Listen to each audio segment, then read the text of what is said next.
Tenet, the new science fiction blockbuster written and directed by acclaimed filmmaker Christopher Nolan. It stars John David Washington, Elizabeth Debicki, Robert Pattinson and Kenneth Branagh. This film tells the story of the protagonist, played by John David Washington, who takes on a globe-trotting mission to prevent the start of World War III. That is about as much about the plot I will give to you all. Because this is going to be a spoiler-free review, not many people have seen it yet. It hasn't gone on wider release in the States or around the world, so I don't want to spoil it for all of you who haven't seen it yet. As always guys, thanks for supporting this channel. Please keep on supporting it. Hit that subscribe button so you can follow this channel. Hit the alarm bell as well so you can get notifications from me when my video is going to be uploaded, and give this video a like as well. Tenet is the first film to be released since we were in lockdown. The release date for this film kept on being pushed back, and when it was finally given its release date, I thought, I have to go see it. Christopher Nolan, one of the best filmmakers out there. He always comes up with the goods. He doesn't disappoint, and Tenet is no exception. This is his 11th film and is loaded with all the hallmarks of a Christopher Nolan film. Beautifully shot film on IMAX, great plot, flashback sequences, great action set pieces, great visuals, great performances, but more importantly than that, great directing and great writing. Tenet will get comparisons between Inception, and that is understandable. Because watching that, there were certain scenes in the film that had hallmarks of Inception. But I would certainly say that Tenet is more complex with regards to plot and narrative than Inception was. Christopher Nolan is one of the most influential filmmakers that we have. He's influenced a variety of filmmakers, but he's also been influenced by other filmmakers, particularly Stanley Kubrick. And I mention that director because Stanley Kubrick has influenced the likes of James Cameron and Christopher Nolan. And when you look at their filmographies, these guys rarely do the same thing twice. They're always doing something different. And they're raising the bar in terms of what can be achieved film-wise. And we certainly have that with Tenet. Tenet is just an awe-inspiring watch from start to finish, with some highly innovative action sequences, brilliant editing, and some brilliant set pieces. Christopher Nolan, like Spike Lee, like Quentin Tarantino, will always bring out the best performance in his actors, and Tenet is no exception. John David Washington has come into his own as a leading actor. John David Washington is the son of Denzel and Pauletta Washington. When I first saw him in BlacKkKlansman, my mind was like, you know, he sounds so much like his dad. And I don't know whether he was actually performing or whether he was giving a homage to his dad. In Tenet, Nolan takes him in another direction. And John David Washington has showcased his abilities both as a leading actor, an intense actor, and an action star. He was incredibly charismatic, and what was interesting was, we didn't know much about the character, the protagonist. But John David Washington commanded the screen. It's a shame that we're in this climate of COVID, etc., because I really do hope that once this film gets a wider release, John David Washington gets the recognition that he deserves, gets the roles that he deserves, and the scripts that he deserves, because he was incredible in this film. Robert Pattinson as Neo, I thought he was good as well. And when you see both John David Washington's character and Robert Pattinson's character together, you will automatically think of Leonardo DiCaprio's character and Joseph Gordon-Levitt's character when you saw them in Inception. Because these two are side by side going on this mission. And Robert Pattinson again gave a very, very commanding performance. And I really can't wait to see what he brings to his interpretation of Batman when it is released next year. The only character to have a really, really strong emotional arc was Elizabeth Debicki's character.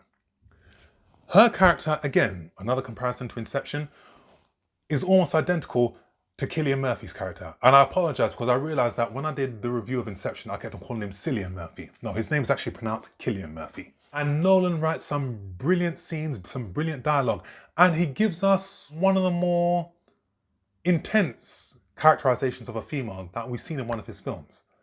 There are some really meaty scenes for her in that film. Another commanding performance was Kenneth Branagh. Kenneth Branagh's character and performance was just incredible. We've seen Kenneth Branagh play a particular type of character. This one is totally different for him.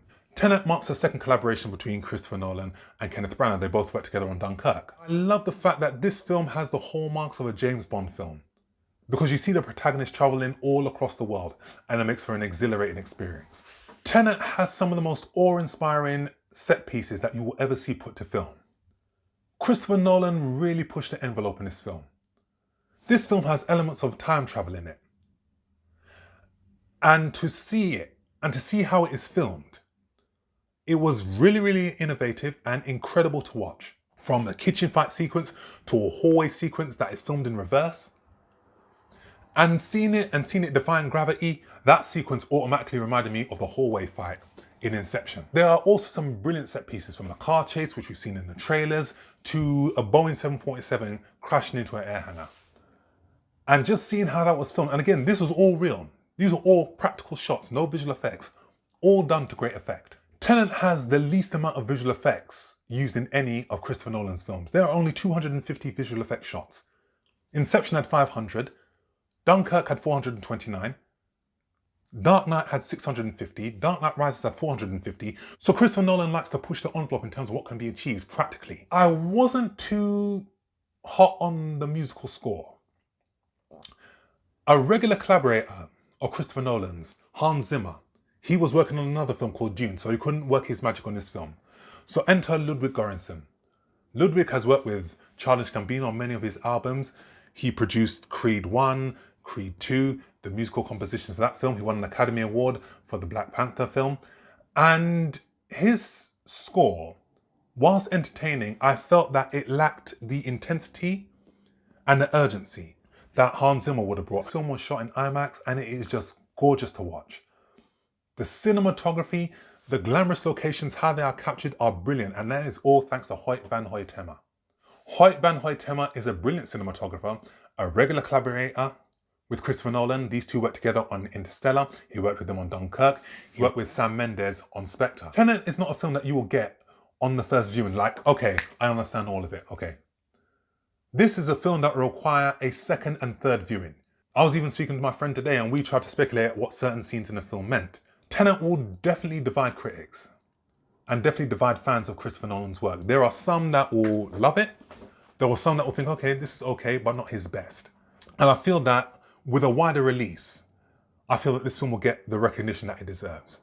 Some people may not get it now, but given time to appreciate the originality, I definitely feel that this is a film that will go up in estimations and people will say, okay, this is another good film from Christopher Nolan and it is up there with his best. And I feel that this film will go the same way that Fight Club did, where people may not have understood it then. And after more views and watching the film and appreciating it, it went on to become a classic. And I certainly do feel that Tenet will definitely be a classic in a few years' time. And Christopher Nolan, he's done it again, giving us one of the most innovative, one of the most complex, and one of the most original films of 2020. And this is a film that I'll give 8 out of 10 to. So guys, that's my review. As always, thank you for watching. Please keep on supporting this channel. Thank you for all that have subscribed. Keep on subscribing because there'll be more content. Hit that subscribe button so you can follow this channel. Hit that alarm bell as well so you can get notifications from me when my video is going to be uploaded. Help give this video a like as well. Leave your comment with what is your favourite Christopher Nolan film thus far. Comment down below and I shall see you all on the next film review. Take care.